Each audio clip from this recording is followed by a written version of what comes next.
షమారా Joseph ఇప్పుడు cricket ప్రపంచంలో తనకు సంచలనం.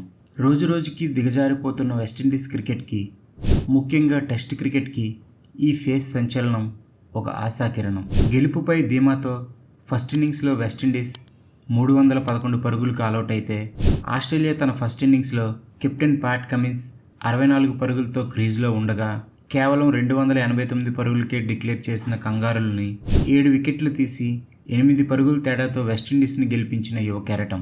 సెకండ్ ఇన్నింగ్స్లో బ్యాటింగ్ టైంలో స్టార్క్ వేసిన యార్కర్తో కాలికి గాయమై వెనుదిరిగిన జోసెఫ్ మరలా బౌలింగ్లో ఆస్ట్రేలియా బ్యాటింగ్ లైనప్ని తన ఫేస్తో కకావికలం చేసి 27 ఏళ్ల తర్వాత వెస్టిండీస్కి ఆస్ట్రేలియాలో మొదటి విజయాన్ని అందించాడు. షమారా జోసెఫ్ జర్నీ చూస్తే ఎవరికైనా కళ్ళ వెంబడి నీళ్ళు రావాల్సిందే. క్రికెట్ను అభిమానించే ఎవరికైనా తన ప్రయాణం నిజంగా స్ఫూర్తిదాయకం. 350 మంది జనాభా కలిగిన ఒక చిన్న కుగ్రామం. 2018 వరకు black and white TV, landline phone తప్ప మరే ఇతర కమ్యూనికేషన్ లేని ప్రాంతం.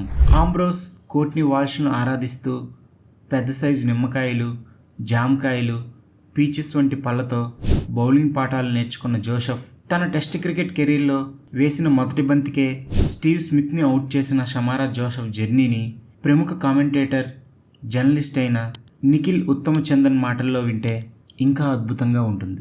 సెక్యూరిటీ గార్డు నుంచి సీమ్ సంచలనం వరకు, నెట్ బౌలర్ నుండి రికార్డ్ బ్రేకర్ వరకు ఇది షమారా జోసెఫ్ కథ. ఒక నమ్మకానికి సంబంధించిన కథ. చాలా సంవత్సరాల క్రితం షమారా జోసెఫ్ తన కుటుంబాన్ని పోషించడానికి బరాకరా అనే ఒక చిన్న గ్రామంలో కార్మికుడిగా మరియు సెక్యూరిటీ గార్డుగా పనిచేశాడు.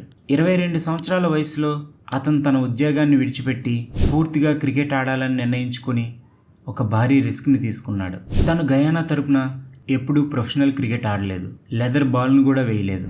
చాలామంది అతన్ని క్రికెట్ వదిలేయమని సలహాలు ఇచ్చారు. కానీ షమారా జోసెఫ్ తన ఫేస్ తన బలమని నమ్మాడు. గయానా తరపున ఫస్ట్ క్లాస్ క్రికెట్ ఆడుతూ అదే ఫేస్తో నేషనల్ ట్రయల్స్లో చాలామందిని ఆశ్చర్యపరిచేవాడు. 3 నెలల క్రితం తను కరేబియన్ ప్రీమియర్ లీగ్లో నెట్ బౌలర్గా సేవలందించాడు. ఒక రోజులో 30 ఓవర్ల వరకు వేసేవాడు. అదే కరీబియన్ ప్రీమియర్ లీగ్లో రీప్లేస్మెంట్ ఆటగాడిగా బరిలో దిగాడు. ఇంకా దక్షిణాఫ్రికా వెళ్ళడానికి వెస్టిండీస్ ఏ స్క్వాడ్లో ఎంపికయ్యాడు. ఆ సిరీస్లో 2 మ్యాచ్ల్లో 69 ఓవర్లు బౌలింగ్ చేసి 12 వికెట్లు తీశాడు. దీంతో తన బౌలింగ్ వైపు జాతీయ సెలెక్టర్ల దృష్టి పడింది. అలా ఆస్ట్రేలియా టూర్కి ఎంపికైన జోసెఫ్ ప్రపంచ టెస్ట్ ఛాంపియన్స్ ఆస్ట్రేలియాతో 2 మ్యాచ్ల్లో 13 వికెట్లు తీశాడు. గబ్బా వద్ద వరుసగా 11.5 ఓవర్లు బౌలింగ్ చేసి వెస్టిండీస్ని 27 సంవత్సరాల్లో ఆస్ట్రేలియాలో మొదటి టెస్ట్ విజయాన్ని అందించాడు. అతని ప్రయాణం అనేక హెచ్చుతగ్గులున్నప్పటికీ షమారా జోసెఫ్ తన నమ్మకాన్ని ఎప్పుడూ కోల్పోలేదు. ఈ వీడియో మీకు నచ్చినట్లయితే ప్లీజ్ లైక్ చేయండి, షేర్ చేయండి. ఈ ఛానల్ మీరు మొదటిసారి చూస్తున్నట్లయితే ప్లీజ్ సబ్స్క్రైబ్ చేసుకొని ఎంకరేజ్ చేయండి. Thank you.